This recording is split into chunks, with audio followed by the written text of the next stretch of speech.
You're watching The Big Scope, India's first sports cable network. And welcome to yet another edition of The Boss Game. And on the show today, I've got with me the lovely Zibi Jamal, all the way from Whitefield. Although Whitefield is not that far away from Bangalore. It seems so.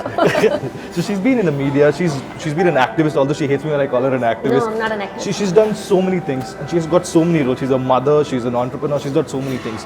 Who are you, if I have to introduce you? Just another person on the road. I don't like to kind of have labels on me, but I know, like he said, Whitefield Rising, we're just members, just trying to do whatever little we can. And if it helps, it helps. If it doesn't, we try harder. That's about it. Correct. Yeah. So tell me something. You've seen both the sides of the game. Yeah. What do journalists and PRs get wrong about each other? I see this constant fight all over. Oh yeah. All right. So there's some more food on the way. Yeah, this is not just drinking. This is not just drinking, this is food on the way. So Yeah, thank you. so much. One more coffee? No, I'm good. Thank Give you. me one more coffee. One more coffee. Yeah. Thank you so much. See, we are on opposing sides, and we will always be, like, Opposing side, I love the way you In, put it. in the sense, like, if you kind of really come to the base of it, there are stories you want to tell, and there are from our side, we want you to kind of get to what our clients want to say from that perspective. But I think a little bit more respect would go a long way. Alright. I think basically to understand that both of us are doing our jobs, and little respect. I think Nice. that would help. Nice, how lovely, how lovely. So also you've been, again, I don't want to use you've been the citizen who's been fighting for the right causes. Okay. What is this Whitefield Rising and what are you fighting for? So what we saw was, see, there are a lot of norms and there is a lot of laws in India, and there is no need. You're not wanting for laws, correct. but implementation is key. Somebody paying attention is key. Graphite India Junction has become one of the most heavily trafficked and one of the most Yes, I've seen busiest that, junctions. yes. And everybody thought the air pollution. I think everybody needs to become more aware of air pollution. It's really seriously affecting. So our they were not health, but- following the norms over there. No, they were not. And then it's a pollution that you can't see, so you're not aware of how bad it is. Now we started tracking the numbers, Wow. and if you look at it, the PM 2.5 and AQI levels were through the roof, right? We are What like does it at Delhi mean? levels. So if I have to make it understand for the normal, what does it mean for a normal viewer, normal people like you and me? What does it mean for us? Particulate matter 2.5 is these really tiny particles which are like 1/30th of human hair, and you just breathe. You can put a mask, but you can't save yourself. It just goes through the mask, and it Wow. goes through your lungs and settles in your body. Wow. And it's huge effects to your health. Long-term health is heart disease, even diabetes it can be caused, and we are not paying attention to those. Right? Graphite India emits graphite, like the dust comes on, and it's a black deposit across the Wow. place. Wow. And they've just been openly flouting the norms. There have been residents who've been fighting it for 20 years, but just nothing's moved on. So in the last few months, we've kind of come together as more and more people from the Whitefield Rising platform. We brought the communities together, and we are much bigger now. And we went to the Supreme Court for the first time. You We had guys went to the success- Supreme Court, We okay. went to the Supreme Court. We had a Alright. chance, and it happened that EDCA was fighting it in the Supreme Court according to Petcoke, and we were able to present our case. And for the first time, the Supreme Court said that Graphite India is a polluter, which itself is a huge step up. Now KSPCB has to take action, make Correct. sure that they follow the norms, and that's what Correct. we want. We want people to follow the norms. Correct. So tell me something. This is something very interesting she's saying. I was looking through certain numbers and reports of Graphite in the last 2 or 3 days. Yeah. Now their German counterparts, Yeah. very strangely and I don't know, funnily, they meet the environment standards in Europe. Yes. Now their counterparts in India, Yeah. they do not. Yeah. Now, help me understand this conundrum. Our country is growing. We always, when we all go outside, we hear India is a developing country, the Yeah. developing country. So is it have to do with development in this country? Are we growing too fast to ignore things like that? So I totally understand. I think we are talking from a position of privilege, but it's wrong to say that the others are not affected. It's health, Health, correct. right? So, and I would like to ask, yes, we all want development, but development at what cost? Development at what cost? At what yeah. cost? Correct. So if we earn more money, but if you're Correct. going to go and give it to the hospital and Correct. the health is affected, that's Correct. not development for Correct. me. You are just Correct. kind of Correct. taking it and giving it another way. Correct. So I think And yes, the developed countries, there is a lot of debate going on, but we have to realize we are shooting ourselves in the foot, right? We Correct. can talk that language, but it harms us in the end. Correct, correct. So Germany, they follow the norms. It's very, very Yes, strict. yes. In India, the norms are actually much more relaxed, Correct. right? World WHO standards are 10 for PM 2.5 Yeah, and a yes, 24-hour yes. average. Ours is 6.0. And if you don't follow that, right, we are in big trouble. So have you been threatened? Because these are big giants, big corporates, a lot of money in their bags. Have you been threatened? Because you guys went together and put a legal action against them. I know, I wouldn't say we've been threatened. We have not had a chance to meet them. I think it would be good to meet them. Have you tried meeting them? Have you tried meeting them? So we have written to the BSE and NSE, sorry. But like no, there is no way. I mean, they don't sit here. The leaders don't sit here. Leaders they sit don't in sit here. Calcutta. Okay. And there's just not been any dialogue so far.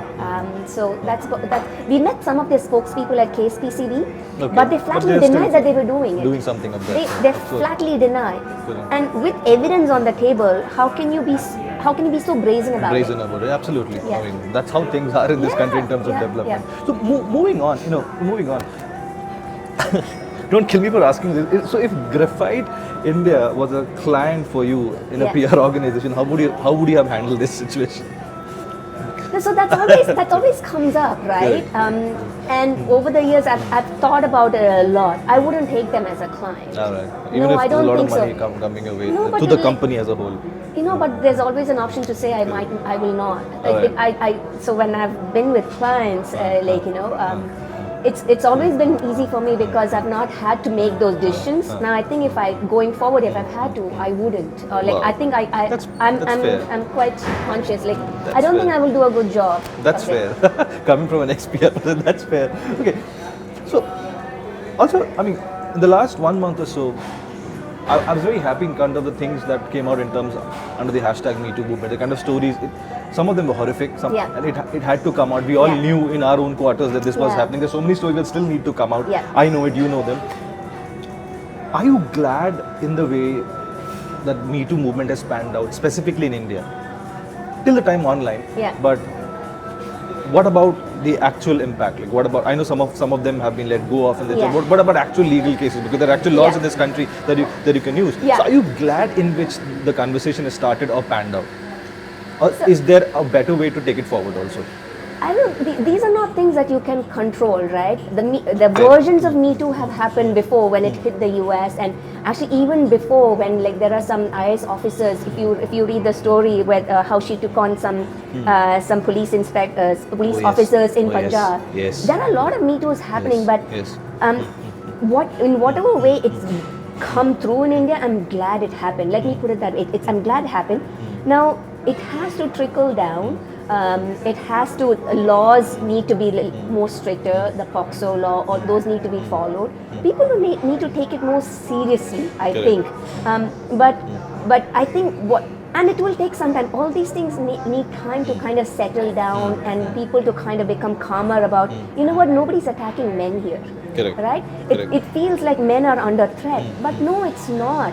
The sheer volume, the scale that is there, it's really Yes, yes. tilted against Yeah, the women. absolutely. And it's the saying, it's this whispers.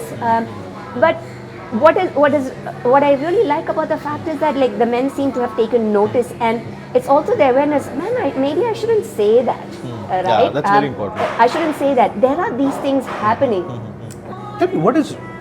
I know it's 2018 and we call ourselves a very progressive society. I tend not to think that way. Yeah. What is wrong in the way we still look at or project or talk about women leaders, especially in the tech and business community? Because I've seen conferences and it Yeah. gets to my goat. It's weird. I'm not going to name the conference or the platform, but Yeah. I've seen so many big conferences in the last 1 month, for that matter. You know, these big dignitaries of the government and the Yeah. corporate industry, tech industry will come, and you have a panel of 5 people. Yeah. There will be one lady or say 4 men. Yeah.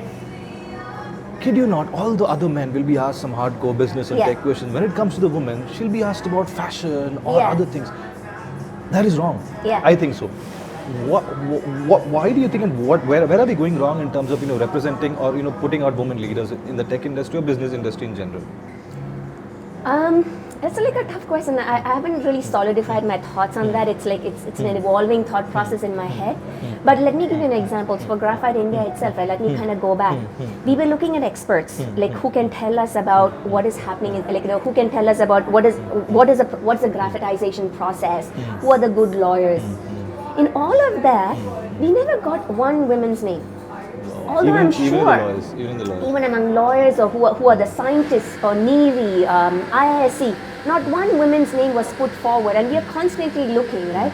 But the person who helped us go to Supreme Court was a woman, Sunita Narayan from FCA, Yes. right? And she's fantastic, right? But when we're looking for names, and we ourselves are women, it just struck me afterwards that we don't value ourselves a lot. We try to underplay ourselves. But I think that again is changing a little bit. We know that I think there is recognition that we are experts. We have the knowledge. We are tech leaders. It's interesting, right? NASA, women were the first coders. Nobody knew that. Women wrote the code, men built the hardware. But imagine if that knowledge was there, right? So women were the first original software coders.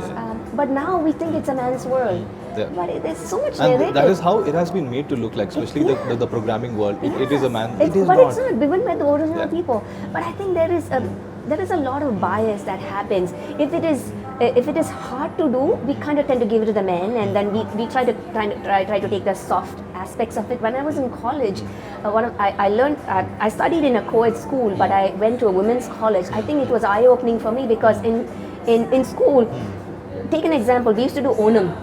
Women do the designing, the boys will go buy the flowers. It just seemed like that. But in women's college, we just had to do everything.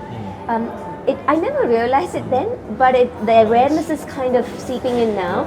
I think if we just need to do. I think if opportunities are there, everybody shines. I'm not just saying it should be demarcated, but everybody can shine. I think we just need to kind of own our space and actually go for it and ask for it too. I think it just needs to, it's a lot of give and take, and it's a lot of growing up together. So lovely. Thank you so much for coming on the Boss Game. And I've got coffee for her, omelette for her, and bread, everything for her. So I'm not being bad to my guests early in the morning for web show. So until next time we get another boss, another man, another lady on the show, keep watching the Boss Game here on the Big Scope.